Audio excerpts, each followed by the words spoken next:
Мен сахнадағы мектепте отқандаймын, аяқ асты кетпесе оқсаға.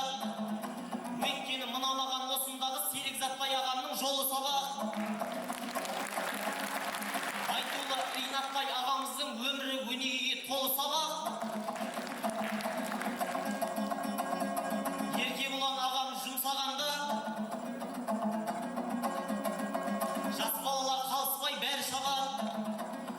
Ирандай ағамның сөзі сабақ, Өміржандай ағамның әні сабақ.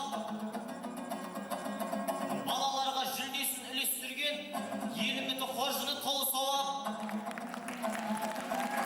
Біздерге қиқу қосып отыратын осындағы халықтың қолы сабақ. Сондықтан сабағыма уайымдама, бұйыртса кем-кетігім толы салады. Тәлім мен тәрбиені қатар алып, Астанада аламын әлі сабақ. Ей, мен сияқты өсемін деген ұлға, осы айтыста көргеннің бәрі сабақ.